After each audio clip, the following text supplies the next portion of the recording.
오늘 하나님 주시는 은혜의 말씀은 마태복음 6장입니다. 6장 5절부터 8절까지의 말씀입니다. 마태복음 6장 5절부터 8절까지의 말씀입니다. 우리 찰스송을 함께 한 목소리로 같이 한번 합독합니다. 또 너희가 기도할 때 외식하는 자와 같이 되지 말라. 저희는 사람에게 보이려고 회당과 큰 거리 어귀에 서서 기도하기를 좋아하느니라. 내가 진실로 너에게 이르노니 저희는 자기 상을 이미 받았느니라. 너는 기도할 때 골방에 들어가 문을 닫고 은밀한 중에 계신 내 아버지께 기도하라. 은밀한 중에 보시는 내 아버지께서 갚으시리라. 또 기도할 때에 이방인과 같이 중언부언하지 말라. 저희는 말을 많이 하여야 들으실 줄 생각하느니라. 그러므로 저희를 본받지 말라. 구하기 전에 너에게 있어야 할 것을 하나님 너의 아버지께서 아시느니라. 아멘.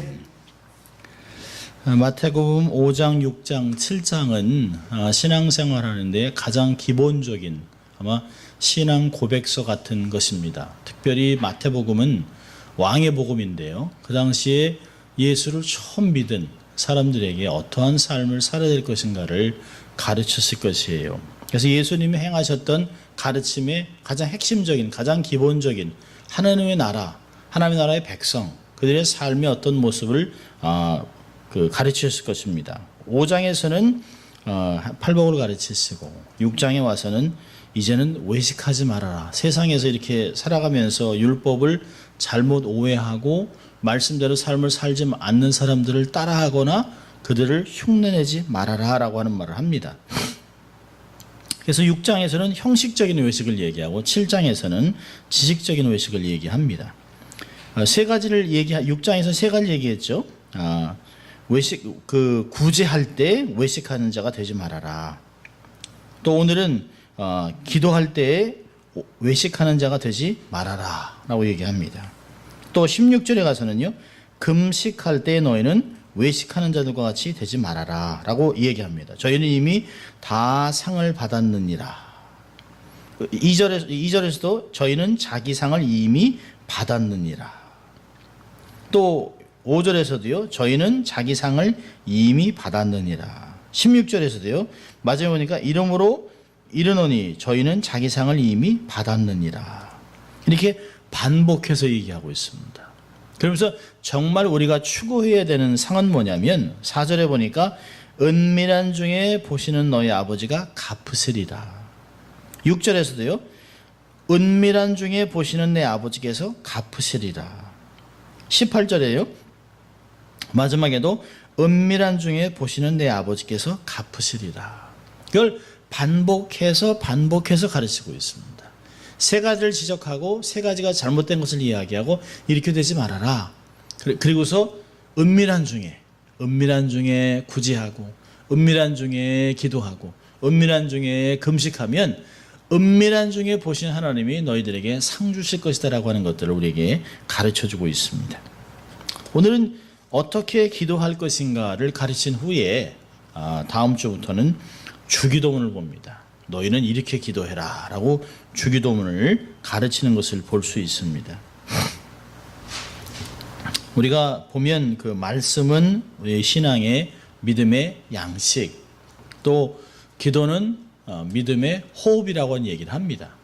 그러니까 어떤 면에서 보면 기도를 더 아주 중요하게 생각을 하는 것 같지만 사실은 말씀을 근거로 한 기도, 잠언에서는 그렇습니다. 우리가 귀를 율법에 귀를 기울이지 아니하고 하는 기도는 가증하니라 라고 하는 말을 보면 우리의 삶 속에서 얼마든지 기도할 수 있다는 거죠. 말씀 없는 기도, 경건 없는 기도, 형식적인 기도를 이야기하는 것을 볼 수가 있습니다. 아주 어릴 때 들었던 예화인데요, 설교 때도 많이 하셨던 말씀이에요. 어느 여름 가뭄이 계속돼서 농사짓는데 피해가 너무 극심해졌답니다. 그래서 농촌교회 성도들이 비가 내리도록 아주 열심히 기도하기 위해서 산 꼭대기까지 갔답니다. 그래서 열심히 주님 비를 주시옵소서, 비가 없이는 우리가 살 수 없습니다. 주님의 은혜를, 은총을 보여주시옵소서 라고 이렇게 기도하기 위해서 모든 사람이 열심히 가고 있었습니다. 근데 주일학교 학생 하나가 자기도 따라가겠다고 얘기를 했어요. 그래서 따라오라고. 그런데 그 아이만 우산을 가지고 따라옵니다. 그러니까 우산은 왜 갖고 오냐? 어른들이 아니 이런 쨍쨍 해가 쨍쨍 나는 날에 먹구름 하나 없는 그 날에 무슨 우산이야? 근데 그 어린아이가 한 얘기가 있죠. 우리가 하나님께 비를 달라고 기도하러 가면 비가 올 텐데 우산이 있어야 되잖아요. 그러니까 우리는 기도한다고 하지만 정말 믿음이 없어요. 기도하면서도 이게 될까? 기도하면서도 아니지. 우리 사실 병원에 가서도 열심히 기도하죠. 기도하고 나서 나오면서 죽을 것 같죠? 우리가 이런 말들을 굉장히 많이 합니다. 그러니까 기도는 하지만 거의 믿음이 없는 형식적인 것을 기도할 때가 많이 있습니다. 믿고 바라는 기도 얼마나 참된 것인가를 가르칩니다. 주님은 본문에서 기도에 대한 것들을 가르치면서 당시에 유행하던 두 가지 잘못된 기도에 대해서 경고하시면서 바른 기도를 가르치고 있습니다. 두 가지가 뭘까요? 5절에는 외식하는 기도, 외식적인 기도입니다. 또 그 7절에서는요, 이방인의 기도. 이 두 가지는 잘못됐다는 것이에요. 이 두 가지를 먼저 보고 6절에 너희는 기도할 때 이렇게 하지 말아라, 이렇게 해라라고 하는 말을 보려고 합니다. 자, 외식적인 기도 5절입니다. 5절 보니까 그렇잖아요. 또 너희가 기도할 때에 외식하는 자와 같이 되지 말라. 저희는 사람에게 보이려고 회당과 큰 거리 어귀에서 기도하기를 좋아하느니라. 내가 진실로 너희에게 이르노니 저희가 자기 상을 이미 받았느니라. 2절하고 비슷하죠? 2절에서 구제할 때 외식하는 자가 자기에게 사람에게 영광을 얻으려고 회당과 거리에서 하는 것 같이 너희 앞에 나팔을 불지 말라. 진실로 저희는 이미 상을 다 받았느니라. 똑같은 말을 하고 있습니다. 그러니까 사람들이 외식을 하는 목적이 뭘까요? 사람들에게 인정받고 싶은 것이에요. 어우, 저 사람 저렇게 구제를 많이 해. 어우, 저 사람 저렇게 기도를 많이 하네. 근데 기도하는 걸 어떻게 알겠어요? 그 사람이 기도하는 걸 어떻게 알겠어요? 여기 보니까 사람에게 보이려고 기도를 어디서 합니까? 그 사람들이 많이 모이는 회당이나 큰 거리 어귀에서 합니다. 그래서 되게 많은 사람들 앞에 기도를 많이 하는 사람들이 개인적으로 기도하지 않는 사람이 많이 있습니다. 의외로 목사, 장로, 권사, 집사, 선교사, 헌신자들이 기도를 많이 할 것 같죠? 근데 의외로 이렇게 공적으로 기도를 많이 하는 사람보다 조용하지만 은밀히 하나님께 기도를 지속적으로 오랫동안 장기적으로 하는 사람이 굉장히 많다는 것이에요. 목회자와 이런 헌신자들을 통해서 하나님이 기적의 역사를 이루기도 하지만 무명의 기도자들을 통해서 하나님은 역사를 이루셨던 것을 많이 볼 수 있습니다. 그래서 하나님이 너희가 선지자의 상급을 받을 것이고 또 그 선교사의 상을 목사의 상급을 받겠다라고 얘기하는 걸 보면 목사가 되었기 때문에 선교사가 되었기 때문에 상 받는 것이 아니에요. 그런 역할을 능히 감당을 했기 때문에 하나님이 주시겠다고 약속하신 것입니다. 많은 사람이 개인적으로 기도하지 않고 공적인 많은 장소, 사람이 많은 장소 기도하는 이유가 뭘까요? 여기도 본문에 있습니다. 사람들에게 보이려고, 사람들에게 인정을 받고자 하는 것이 있습니다. 참 세상에서 가장 어리석은 그 기독교인은 하나님을 의식하지 않고 사람을 의식하는 사람들입니다. 얼마나 어리석으면 보이지 않는 하나님이 우리의 삶 전체를 보시고 안고 섬과 우리의 내면의 깊은 것까지 생각의 동기까지 다 아시는 하나님을 까마득하게 잊어버리고 그저 내 눈에 보이는 의식하고 만지고 볼 수 있는 그런 사람들만을 의식하고 살아간다는 것이에요. 사람들의 칭찬은 불완전합니다. 사람들의 칭찬이 정말 가식적인 게 얼마나 많은지 몰라요. 정말 잘하셨어요. 정말 잘했는데 돌아서면 잘하긴 뭘 잘해. 우리가 이렇게 할 때가 너무나 많아요. 정말 최고인 것 같아요 라고 얘기했다가도 아니 최고는 무슨, 이럴 때가 얼마나 많은지 모릅니다. 그래서 사람들의 칭찬은 정직하지 못할 때가 많아요. 사람들의 칭찬은 불완전할 때가 많습니다. 그런데도 놀라운 것은 사람들의 것들을 구한다는 것이에요. 그런데요, 사람들에게 칭찬을 받는 것이 오히려 하나님께 화가 된다고 하는 것을 누가복음에서 말씀하고 있습니다. 천국 시민권자들의 인정은 천국의 왕이신 하나님, 온 세상을 통치하시는 하나님으로부터 오는 것이에요. 그 하나님께 인정받아야만 되는 것입니다.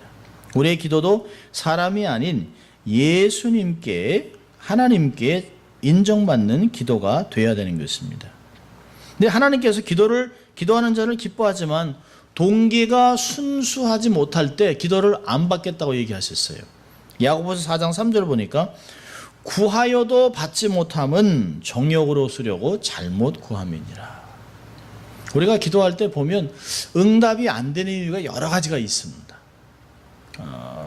우리가 하나님의 뜻을 구하지 않을 때는 당연히 안 되죠. 또 우리의 하나님의 믿음을 키우기 위해서 그것을 미룰 때가 있어요. 또 아직 때가 되지 않았기 때문에 하나님이 미루실 때가 있습니다.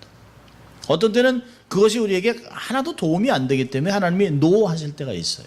그러니까 하나님이 no, yes, not now 라고 하는 그것을 하나님께서 우리의 응답을 주세요. 그런데 많은 경우에 보면 우리가 모르고 기도할 때가 굉장히 많습니다. 이게 우리에게 내가 필요하겠지? 요거만 있으면 요거 없이는 안 되겠지라고 기도하다가 열심히 기도하는데 안 돼요. 그러니까 세월이 지나고 나면 그때 그거 응답 받았으면 큰일 날 뻔했다. 그때 그거 하나님 주셨으면 내가 얼마나 몹쓸 인간이 됐을까. 그게 있었으면 나는 어떤 사람이 됐을까. 목회도 안 하고 신앙생활도 안 하고 세상 사람하고 똑같이 살았을 때라고 하는 것들을 발견할 때가 있어요. 구하여도 받지 못하면 정욕으로 쓸 때가 있어요. 정욕으로 구할 때가 있어요. 정말 뻔때 이렇게 한번 살아보자. 남들에 비해서 훨씬 멋지게 한번 살아보자라고 해서 하나님 좀 돈 좀 주세요. 돈벼락 떨어주세요. 이렇게 할 때가 많이 있는 것을 우리가 기억합니다. 우리 기도는 동기부터 순수해야 돼요. 우리의 뜻이 아닌 하나님 아버지의 뜻을 구해야 되는 것입니다. 이와 사람들이 많은 곳에서 기도하는 그런 공적인 기도와 사실은 공적인 기도의 중요성을 무시하는 것은 아니에요. 중요하지요. 사실 여러분 우리가 다음 주부터 볼 것인데요. 9절부터 15절까지 보면 우리가 주기도문을 보잖아요. 주기도문에서 시작이 어떻게 될까요? 하늘에 계신 우리 아버지예요. 그러니까 주기도문은 공적인 기도입니다. 우리가 공적인 데서 우리 예배를 마치고 나서 우리가 주님이 가르쳐준 기도로 예배를 마치겠습니다 하지 않습니까? 공식적으로 모일 때 우리가 주기도문을 해요. 사도신경과 주기도문은 교회의 어떤 기도문의 패턴입니다. 신앙의 고백입니다. 주님이 가르쳐 주시고 사도들이 성부, 성자, 성령이라고 하는 정확한 신학적인 틀을 만들어서 사도신경이라는 걸 주신 것이에요. 그래서 우리가 사도신경을 고백하고 또 기도를 담임 목사 없을 때, 축도하는 자가 없을 때 우리가 주기도문으로 예배를 마칠 때가 있어요. 그러나 오늘 이야기하는 5절부터 마태복음 6장 5절부터 8절까지는 개인적인 기도를 이야기하는 것입니다. 개인적인 기도. 기도라고 하는 책자를 쓰신 E.M. 바운스는 이렇게 얘기했어요. 공적인 기도는 짧게 할수록 좋다. 그러나 개인 기도는 길게 할수록 좋다. 그렇다면 우리가 주일 예배나 예배 때 대표 기도하는 사람들은 대표하는 기도보다는 10배가 넘게 기도를 연습해야 돼요. 굉장히 중요한 것입니다. 사실 대표 기도의 내용은 평상시에 내가 하나님 앞에 얼만큼 서 있었고 얼만큼 기도했었고 하나님께 얼마나 하나님과 긴밀한 교제를 누리고 있었는가의 한 단면을 보는 것이에요. 개인적인 기도 시간이 없이 우리가 정말 단상에 올라와서 아니면 그 대표 기도로 기도할 수 있습니다. 근데 우리는 알죠. 하나님도 아시는 것이에요. 그래서 얘기하잖아요. 오늘 그 5절에 보니까 사람에게 보이려고 기도하지 말아라 라고 얘기합니다. 사람을 의식하지 말라는 것이에요. 우리가 가끔 그러잖아요. 내가 기도할 때 제가 이제 가끔 듣습니다. 목사님 제가 기도 제대로 한 거 맞아요? 아무래도 찝찝합니다. 그럴 때가 있어요. 근데 우리가 하나님이 나의 기도를 들으시고 내 중심을 보신다고 하면 얼마든지 가능한 것이죠. 우리가 공적인 기도에 대해서 나중에 좀 우리가 좀 다루겠습니다만은 일단 하나님을 의식하고 기도하는 것. 사람이 내 기도를 듣죠. 당연히 듣죠. 그러나 그들이 판단할 것이냐 하나님이 우리의 기도를 판단하시는 것이에요. 그래서 사람들에게 칭찬을 받기 위한 그런 기도를 하지 말라는 것이에요. 이 이야기 여기서 얘기는 뭐냐면 공적인 기도를 얘기하는 것이 아니에요. 개인적으로 하는 기도. 자, 그래서요. 그 5절 보니까 기도할 때 외식하는 자들 같이 되지 말라. 저희는 사람들에게 보이려고 회당과 큰 거리 어귀에 서서 기도합니다. 회당과 큰 거리에 서서 하는 기도가 뭘까요? 예수님 당시에는 매일 오후에 성전에서 희생제를 드리면서 나팔 소리가 들립니다. 뿌 하고 들리면 기도 시간이다 그러면 사람들이 부지런히 움직입니다. 기도하는 시간인데 그래서 성전으로 막 달려가고 성전을 향해서 이렇게 기도합니다. 그런데 특별히 그 바리새인이나 서기관들이 당연히 시간을 맞춰 가야 되는데요. 어떤 때는 의식적으로 늦게 떠납니다. 집에서. 그럼 하다가 기도 시간이 뿌 하는 기도 소리가 딱 들리면 그 자리에 서서 기도를 해야 되거든요. 그러니까 어떤 때는 의도적으로 천천히 가다가 사람이 많은 곳에 갑니다. 그러면 그 바리새인 같으면 옷도 얼마나 무늬도 좋고 아주 화려한 옷을 입습니다. 그리고 종교적으로 기도하기 위해서 옷을 입고 이게 가운을 쓰고 이렇게 하고서 기도를 하려고 하면서 사람이 많이 보는 앞에서 하나님 아버지 이렇게 손을 들고 막 거룩하게 막 기도를 합니다. 평상시에 기도를 하지 못했던 소위 신앙이 어떤 연륜이 없는 사람들은 기도를 들으면서 와 이럽니다. 와. 그리고 오래 기도를 합니다. 오래. 그러니까 와 평상시에 얼마나 기도를 많이 했으면 저렇게 청산유수 얼마나 저렇게 기도 아주 사람들이 경건한 모습을 아주 그냥 존경하게 됩니다. 그러면서 사실 하는 게 뭐죠? 봐라 나는 얼마나 경건한 사람이냐. 저는 가끔 그런 얘기 합니다. 경건한 기도로 폼 잡기보다는 예배 시간 맞춰오라는 거예요. 예배 시간. 시간을 맞추는 게 훨씬 더 중요합니다. 헐레벌떡 와서 거룩한 표정이 아니라 와서 하나님 앞에 천천히 우리의 마음을 다스리고 준비하고 하나님 앞에 나와 있는 게 얼마나 중요한지 몰라요. 자신의 경건함을 입증하려는 잘못된 동기에서 기도하려 했던 사람들이 그 당시에 너무 많았다는 것이죠. 그 누굴까요? 서기관, 바리새인, 장로들입니다. 사람들에게 인정을 막 받고 싶어하는 사람이에요. 그러니까 그들이 기도하기 좋아하는 그 택한 장소가 어딜까요? 회당입니다. 큰 거리입니다. 회당에서도 들어와서 큰 소리로 막 기도합니다. 이 두 장소의 공통점은 사람이 많이 모였다는 것이에요. 사람이 많이 우거하는 곳에서 그렇게 막 기도를 해댔습니다. 자, 그런데요. 기도를 가르치신 예수님이 정말 기도했던 장소가 어딜까요? 한적한 곳이에요. 새벽 오히려 미명에 한적한 곳에 가서 일어나서 아무도 없는 곳에 가서 그렇게 기도하셨다는 거죠. 한적한 곳, 산 이런 찾아가서 기도하는 기도처들은 그런 것이에요. 사람들이 볼 수 있는 것이 아닌 은밀한 곳에 주님이 기도하셨습니다. 그러니까 우리는 상반된 두 기도 장소가 우리에게 취해야 할 장소가 어딜까라고 하는 것을 우리가 선택해야 합니다. 물론 우리가 늘 산기도만 갈 수는 없죠. 우리가 늘 기도원만 갈 수가 없죠. 늘 조용한 교회 와서 기도할 수는 없죠. 그러나 최소한 내가 스스로 사람들을 의식하지 않는 기도할 수 있는 곳을 찾을 필요가 있다는 것입니다. 여기서 왜 이 사람들이 많은 사람들에게 드러내고 회당과 큰 거리 여기에서 기도하기를 좋아했을까요? 자, 우리 누가복음 18장으로 갑니다. 누가복음 18장을 보면 아주 재밌는 기도에 대한 이야기가 나오죠.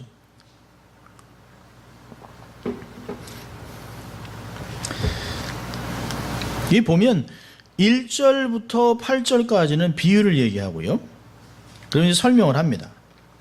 1절은 항상 기도하고 낭망치 말아야 될 것을 저에게 비유로 얘기하여. 그래서 과부의 기도를 얘기합니다. 재판관에 가서 열심히. 그러니까 재판관이 하도 찾아오니까 아이고 귀찮아서 이제 안 되겠다. 기도를 응답해 줘야지. 그래서 여기를 강청기도라고 하는데 많이 쓰는 거예요. 근데 사실은 원문을 자세히 보면 그게 중요한 게 아니에요. 강청이 중요한 것이 아니라 7절에 보면 하나님께서 밤낮 부르짖는 택한 자들의 원하는, 택한 자들, 관계가 중요한 것이에요. 와서 밤낮 부르짖고 막 떼를 쓰는 게 중요한 게 아니고 하나님과 올바른 관계 속에 있는 사람, 그 사람이 지속적으로 기도하는데 응답 준다는 걸 얘기하는 것입니다. 자, 10절부터 14절까지 보면 이 비유가 나오는데요. 다른 비유 나오는데요. 두 사람이 기도하러 성전에 올라가니 하나는 바리새인이요 하나는 세리라. 바리새인은 서서 따로 기도하여 가로되 하나님이여 나는 다른 사람들 곧 토색, 불의, 간음을 하는 자들과 같지 아니하고 이 세리와도 같지 아니함을 감사하나이다. 나는 이때에 일해에 2번씩 금식하고 또 소득의 11조를 드리나이다 하고 세리는 멀리 서서 감히 눈을 들어 하늘을 우러러 보지도 못하고 다만 가슴을 치며 가로되 하나님이여 불쌍히 여기옵소서 나는 죄인이로소이다 하였느니라. 내가 너에게 이르노니 이 사람이 저보다 의롭다 하심을 받고 이에 내려갔느니라. 무릇 자기를 높이는 자는 낮아지고 자기를 낮추는 자는 높아지리라 하시니라. 이게 참 비유지만 이게 얼마나 뜨끔했을까요? 바리새인들은 딱 앞자리에 사람들이 많이 보는 앞에 가서 딱 섭니다. 그런데 평상시에 자기가 하나님 앞에 늘 꺼리낌이 있고 특별히 이제 세리같이 그 세금을 받으면서 국민들의 정말 그 국민들의 세금을 통해서 이렇게 착복을 하는, 그러니까 정말 먹고 살기 위해서 할 수 없이 살아가는 죄인의 부류에 속한 이런 사람들은 제대로 서 있지도 못하는 거죠. 증인도 안 되죠. 선고도 못 하죠. 시민으로의 특권도 못 누리죠. 그러니까 살 수 있는 것은 맨 뒷자리입니다. 맨 뒤에서 꿈추리고 앉아 있는 것이에요. 그런데 바리새인은요, 딱 일어나서 막 기도합니다. 하나님, 저는 금식도 일주일에 2번씩 금식하고 모든 것을 11절 두고 세리와 창기와 이런 사람 같지 않고 여기 있는 이놈들, 여기 뒤에 있는 이런 인간들, 세리들과 같지 않음을 감사합니다. 이렇게 기도합니다. 따로 서서 얼마나 기가 막힙니까? 여러분 생각해보면 내가 하나님 너무 죄송하고 이러고 있는데 누가 와서 이런 인간하고 나는 다르기 때문에 하나님 감사합니다. 그럼 얼마나 깜짝 놀라겠어요. 그리고 있다는 것이에요. 이게 바리새인들의 전형적인 특징이었습니다. 여러분 기도하면서 누가 우리를 자랑할 수 있겠습니까? 기도하면서 누가 나는 할 수 있는 사람이 어디 있겠어요?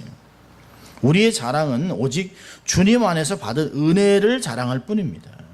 그러니까 이 말씀을 통해서 그 누가복음 18장에서는 교만한 기도는 하나님이 듣지 않으신다. 사람들에게 듣게 하고 사람들에게서 인정받고 사람들에게서 높은 자리에 서려고 하는 자의 기도는 하나님이 듣지 아니하시고 정말 하나님 앞에서 가슴을 치고 하나님의 공유를 구했던 세리, 세상에서 손가락질을 받는 그 사람이 응답받고 내려갔다라고 이야기하고 있습니다. 오늘 마태복음 6장에서는 이야기합니다. 기도할 때 외식하는 자가 되지 말아라. 사람들에게 보이려고 많은 곳에 가서 큰 소리로 기도하고 사람들을 함부로 판단하고 정죄하면서 그렇게 드러나려고 하지 말라라고 하는 것입니다. 그 당시에 소위 영성이 있다라고 하는 지도자, 장로, 서기관, 바리새인, 제사장 이런 부류의 사람들이 그렇게 기도했다는 거예요. 그렇게 해서는 안 된다는 거죠. 자, 두 번째로 우리가 본받지 말아야 할 게 뭘까요? 7절 보니까 또 기도할 때 이방인과 같이 중언번하지 말라. 저희는 말을 많이 하여야 들으실 줄 생각하느니라. 이 말씀은 기도의 반복 그 자체를 비판하는 것이 아니에요. 중요한 기도는 누가복음 18장 보면 응답 받을 때까지 계속 기도하는 거잖아요.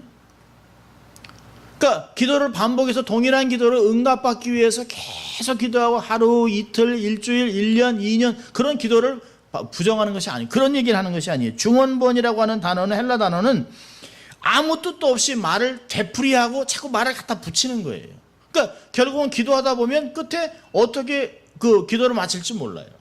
가끔 이제 늘 그렇지는 않습니다. 가끔 어느 분이 기도하는 걸 보면 기도하다가 너무 말을 많이 붙여가지고 끝에 어떻게 기도를 마칠지 모르는 거예요. 이 듣다가도 저분이 기도를 어떻게 마치려고 저렇게 삼천포로 빠지나 막 그럴 때가 있습니다.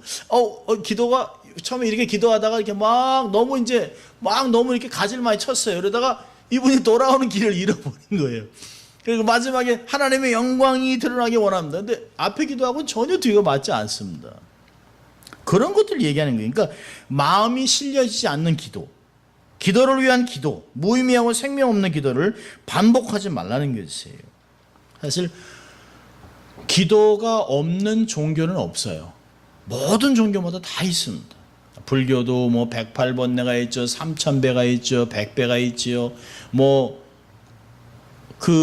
무슬림 같으면 아잔이라는 게 있잖아요. 하루에 5번씩 알라 하고 이렇게 큰 종탑에서 큰 소리로 소리를 부르면 그 소리가 나자마자 기도하라는 소리니까 모든 사람이 메카를 향해서 어디든 간에 가게에서는 융단을 깔고 그냥 계속 엎드려 기도해요. 그래서 하루에 5번씩 반복해서 기도합니다.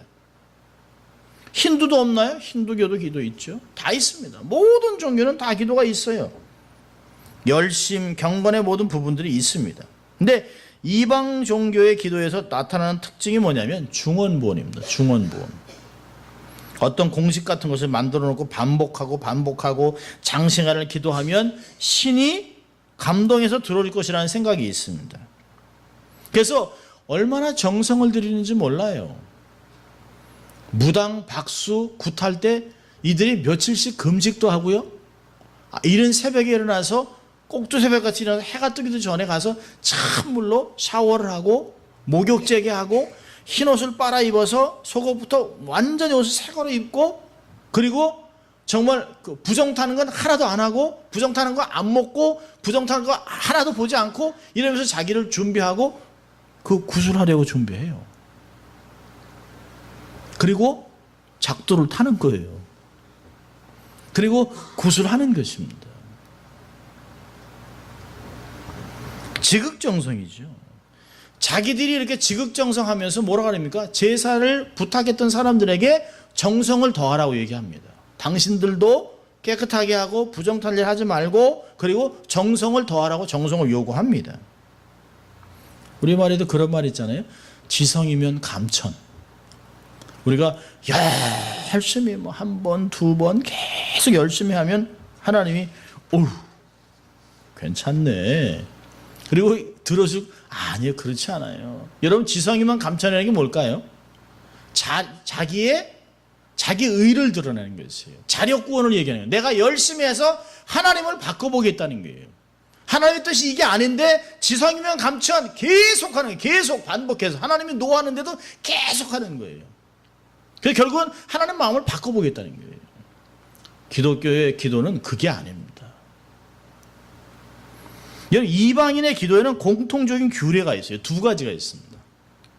첫째는 뭐냐면 신을 지극정성으로 대접하는 거예요. 신을. 그래서 좋은 것을 주고 좋은 음식을 만들고 음식을 깎을 때도 이렇게 깎고 저렇게 깎고 그리고 음식도 아주 하고 목욕제게를 하고 깨끗하고 좋은 것 최고의 것들 합니다. 지극정성으로 그냥 높여줘요. 둘째는 신을 자신의 목숨을 걸고 협박합니다. 이방인들은 신과 인격적인 관계가 아니에요. 그래서 거래를 합니다. 주거니 받거니 합니다. 내가 많은 것을 줄 테니까 나를 살려달라는 거예요. 내가 많은 것을 줄 테니까 나를 복달라는 거예요. 사실 기복신앙이라는 건 이방인 종교로부터 나온 것입니다. 이것이 하등 종교의 특징입니다. 자, 여러분 구약성경에다 좋은 예가 나오는데요. 열왕기상 18장 보겠습니다. 열왕기상 18장. 열왕기상 18장. 엘리야가 850명의 이방 선지자들과 예배 전쟁을 하는 것이죠. 열왕기상 547페이지입니다. 548페이지. 구약 548페이지. 21절부터 봅니다. 엘리야가 모든 백성에게 가까이 나와 이르되 너희가 어느 때까지 두 사이에서 머물며 하려느냐. 여호와가 만일 하나님이면 그를 쫓고 바알이 만일 하나님이면 그를 쫓을지냐 하니 백성이 한 말도 대답지 아니하는지라. 엘리야가 백성에게 이르되 여호와의 선지자는 나만 홀로 남았으나 바알의 선지자는 450이로다. 그런즉 두 송아지를 우리에게 가져오게 하고 저희는 한 송아지를 택하여 각을 떠서 나무 위에 놓고 불은 놓지 말며 나도 한 송아지를 잡아 나무 위에 놓고 불은 놓지 말고 너희는 너의 신의 이름을 부르라. 나는 여호와 이름을 부르니 이에 불로 응답하는 신 그가 하나님이니라. 백성이 다 대답하되 그 말이 옳도다. 엘리야가 바알의 선지자에게 이르되 너희는 많으니 먼저 한 송아지를 택하여 잡고 너의 신의 이름을 부르라. 그러나 불은 놓지 말라. 저희가 그 받은 송아지를 취하여 잡고 아침부터 낮까지 바알의 이름을 불러 가로되 바알이여 우리에게 응답하소서 아무 소리도 없고 아무 응답하는 자도 없으므로 저희가 그 쌓은 단 주위에서 뛰놀더라. 오정이 이르는 엘리야가 저희를 조롱하여 가로되 큰 소리로 부르라. 저는 신인 중 묵상하고 있는지 혹 잠깐 나갔는지 혹 길을 행하는지 혹 잠이 들어서 깨워야 할 것인지 하매 이에 저희가 큰 소리로 부르고 규례를 따라 피가 흐르기까지 칼과 창으로 그 몸을 상하게 하더라. 이같이 하여 오정이 지났으나 저희가 오히려 진언을 하여 저녁 소재 드릴 때까지 이를지라.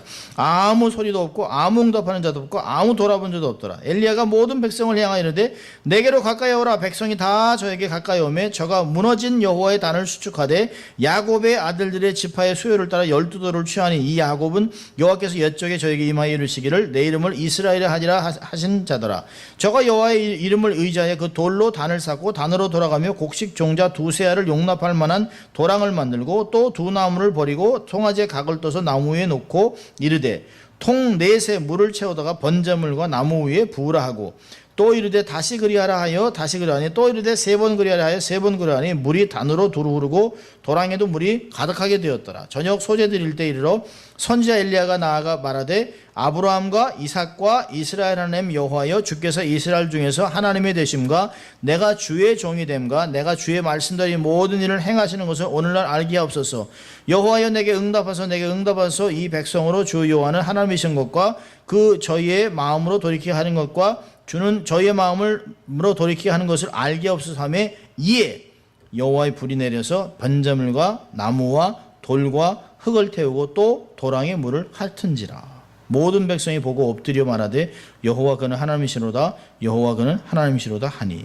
예, 여기 보면 중요한 말씀이 28절에 나와 있어요. 28절에요. 줄 좀 걸으세요. 이에 저희가 큰 소리 부르고 그 규례를 따라. 규례가 뭘까요? 그들이 정해놓은 룰이에요. 처음에는 뭐 자기네 신한테 얼마나 위대하신 바알이요, 뭐 온 세상을 통치하시는 바알이요, 막 아주 그냥 모든 좋은 그 문구들을 다 사용해서 했지만 안 들어줘요. 그러니까 응답이 안 되니까 두 번째 법을 내놓는 거예요. 그리고 뭐 합니까? 자기의 몸을 칼로 막 긋습니다. 그래서 막 피가 나도록 해요. 얼마나 비인격적인 모습입니까? 마치요 자식들이요 뭐 안 들어준다고 엄마 나 그냥 콱 죽어버릴 거야. 그런 거랑 똑같은 거예요. 부모가 어떤 것을 안 들어준다고 부모한테 나 그냥 죽어버릴 거야. 엄마가 계속 나 결혼 반대하면 나 그냥 절벽에서 뛰어서 죽어버릴 거라고 협박하는 거랑 똑같은 거예요. 얼마나 철없는 행동입니까? 이게 이방 종교의 기도의 특징입니다. 중언부언 정도가 아니에요. 중언부언 안에는 두 가지가 있습니다. 잘 대접하다가 기도가 응답이 안 되면 협박해요. 자기 몸을 걸고 나 죽어버리겠다고 합니다. 근데 가끔 기독교인들도 이런 분이 있어요. 하나님 응답 안 하면 그냥 다 죽어버립니다. 누구 손해입니까? 참 무서운 기도죠. 여러분 많은 사람이 기도를 많이 하고 또 열심히 해야만 들으신 줄 알고 있어요. 아니에요. 그렇지 않아요. 기도를 많이 하고 열정적으로 하는 거 중요하죠. 그러나 하나님의 뜻을 알지 못하고 하는 기도는 아무리 많이 해도 소용이 없어요. 믿음이 없다면 아무 소용이 없습니다. 아무리 오래 기도하고 아무리 열정으로 기도해도 하나님의 뜻이 아닌 것은 응답이 안 돼요. 자 보세요. 주님께서 그랬습니다. 너희는 외식하는 자 같이 기도하지 말아라. 7절에는요. 이방인과 같이 중언부언하지 말아라. 자 그러면서 6절이에요. 그러나 너는 기도할 때 뭐라 합니까? 골방에 들어가 문을 닫고 은밀한 중에 계신 내 아버지께 기도하라. 두 가지가 중요하세요. 은밀한 중에 하는 기도입니다. 은밀한. 골방 중에. 골방에 들어가서. 이 골방이라는 원어는 타메유라는 말은 자물쇠를 잠글 수 있는 곳간 같은 것입니다. 그래서 들어가서 잠그면 아무도 몰라요. 사실 많은 주석가들도 그렇습니다만 성경 주석가들이 말하는 대로 문자적인 건물의 밀실뿐 아니라 마음의 밀실도 이야기합니다. 우리가 은밀한 장소를 찾을 수 있는 데가 얼마나 있겠어요. 그렇지 않은 데가 있어요. 하루 종일 번잡한 곳에 일할 때가 있습니다. 그럴 때는 귀를 막고 눈을 감고 기도하고 우리 삶 속에 어찌하든지 간에 하나님께만 집중할 수 있는 그런 장소를 찾으라는 것이에요. 매튜 헨리는 말하기를 주님께서 이같이 우리의 골방 기도를 명하신 이유는 첫째로 기도의 본성이 하나님과의 개인적인 교제이기 때문에 모든 외부의 영향을 통제하기 위해서라는 것이에요.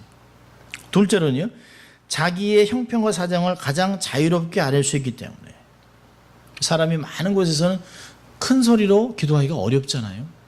누가 나의 기도를 들을까 봐. 특별히 은밀한 기도를 하는 사람은 그 기도를 사람들에게 알리기를 원치 않죠. 또 매튜 헨리가 얘기하는 세 번째는 외식적인 기도처럼 사람 앞에 공개적으로 자신의 말투나 자세를 나타낼 의도를 배제하기 위해서 그런 기회를 아예 처음부터 차단하는 것이에요. 우리가 자신의 골방에 들어가서 하나님과 은밀하게 교제하는 시간을 규칙적으로 갖는 것은 참 좋습니다. 이 골방 기도는 여러 가지 유익이 있어요. 첫째로 뭐냐면 우리가 바쁜 생활 중에 지나쳐 걷던 것들을 많은 것들을 돌아볼 수가 있습니다. 아무도 없으면 사실 세상에서 제일 시끄러운 곳이 어딜까요? 내 마음입니다. 내 마음. 생각하고 걱정하고 분노하고 짜증내고 또 이 안에서 사람도 죽이고 살렸다 뭐 이 안에서 모든 것이 다 일어나요. 근데 사람들 앞에서 이게 안 들립니다. 이 내면의 소리가. 그런데 혼자 하나님 앞에 가만히 앉아 있으면 내면 안에 번잡했던 것이 막 떠오릅니다. 우리가 그렇게 휙 지나갔던 것들이 하나님 앞에서 조용히 이렇게 생각나는 게 있어요. 많은 것들을 발견할 수 있습니다. 종종 아주 하나님이 귀하게 여기는 가치들을 잃어버리고 살아갔던 것이 있습니다. 조용히 성령님의 도우심을 통해서 이런 것을 볼 수가 있어요. 또 두 번째로는요, 이 골방 기도는 어떤 유익이 있냐면 자신의 삶에 대한 전체적인 안목을 가질 수 있습니다. 아, 내가 이러이러한 삶을 살아가고 있구나. 내가 목사로, 장로로, 권사로, 집사로, 사역자로 내가 전체를 보니까 이렇게 살아가고 있구나. 하나님이 정말 기뻐하실까? 정신없이 생활에 묶여서 막 이렇게 정신을 돌 때 골방에 딱 앉아 있으면 내가 방향이 잘못됐구나 라고 하는 것들을 발견할 수 있습니다. 세 번째로는 골방 기도를 통해서 하나님의 음성을 잘 들을 수가 있습니다. 하나님과의 은밀한 또 하나님과의 친밀한 교제를 통해서 그분이 우리에게 말씀하시는 것들을 들을 수가 있습니다. 그분이 권면하고 위로하고 또 가르치는 것들을 들을 수 있어요. 마틴 홀스 네프라고 하는 그 사역자가 있었는데요. 너무 심각한 이제 시련을 겪게 되니까 하나님 앞에 나갔습니다. 하나님, 아무도 보지 않는 사람들 보기가 너무 두려웠어요. 사람들 만나기가 너무 두려웠습니다. 그래서 홀로 조용히 하나님 앞에 엎드렸습니다. 하나님 정말 이 시련을 감당하기 어렵습니다. 하나님 이 시련을 걷어가 주십시오. 이렇게 하나님께 기도했습니다. 그리고 조용히 그 응답을 기다리고 있는데요. 하나님이 그 마틴한테 아주 거칠은 큰 대리석을 조각하고 있는 그 조각가의 환상을 보게 됐습니다. 그래서 이게 뭘까 생각하고 이게 뚜렷이 보고 있었는데요. 그 대리석을 그 정을 가지고 이렇게 쪼개는 가운데 이 대리석에서 막 먼지 파편이 막 이리저리 막 날리다가요. 어느덧 이 대리석에서 막 쪼개지고 이게 막 그 먼지가 나고 난 후에 보니까 아주 뭉퉁뭉퉁했던 대리석 속에서 멋진 조각이 하나 나왔습니다. 아름다운 형상이 조성됐어요. 그러면서 라고 하고 있는데 주님이 그 안에 아주 세미한 음성으로 말씀을 들려주셨습니다. 마틴, 내가 바로 저 대리석 덩어리다. 나는 내 마음에 갖고 있는 한 형상을 내 성품 속에 이루기 원해서 그걸 다듬고 있다. 내가 그 가는 것을 견디면 내 마음을 그렇게 조각을 해주겠다. 멋진 인생으로 내가 만들어주마. 그 말을 들은 마틴은 하나님 앞에 다시 엎드려 기도했습니다. 하나님, 주님이 내 내면을 다듬는 일을 멈추지 마시옵소서. 제가 아프고 힘들고 사람이 두렵고 정말 죽을 것 같은 어려운 환경적이지만 하나님, 내가 잘 견뎌내겠습니다. 그렇게 기도했다는 것이에요. 고난이 올 때 현장을 떠나거나 자포자기하는 것은 어리석은 일입니다. 주님이 정말 앞이 안 보여요. 사면초가예요. 정말 하늘까지 막혀 있는 것 같아요. 그럴 때는 다른 방법을 찾지 말고 빨리 골방으로 들어가는 것이, 그리고 엎드리는 것입니다. 그럼 주님이 우리의 삶에 일어나는 모든 것들을 설명하실 때가 옵니다. 하나님이 고난 가운데서 반드시 숨을 곳을 마련하셨어요. 그 기간을 상황 통해서 단축하실 수 있고 알려주실 수가 있습니다. 자, 두 번째로는요, 골방에 들어가는 것보다 더 중요한 건 뭐냐면 기도의 대상이 누구냐는 거죠. 은밀한 중에 계신 내 아버지께 기도하라는 것이, 하늘에 계신 아버지께 기도하라는 것입니다. 사람에게 얘기하는 것이 아니에요. 골방에 들어가서도 자기 생각하고, 골방에 들어가서도 자기 생각을 표현하고, 원망하고 불평하고 짜증을 낸다면 아무 소용없는 거죠. 내 내면까지 들여다보고 계시고, 내 삶의 삶과 죽음까지, 처음부터 태어나서 죽을 때까지 영원히 내 삶 전체를 보고 있는 그 하나님께 집중해서 기도하라는 것이, 주님은 우리의 모든 것을 알고 있습니다. 여러분 얘기하잖아요.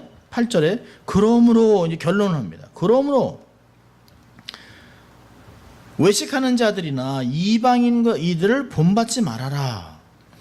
너희가 구하기 전에 너희에게 있어야 할 것을 하나님 너희 아버지께서 다 아신다는 것이에요.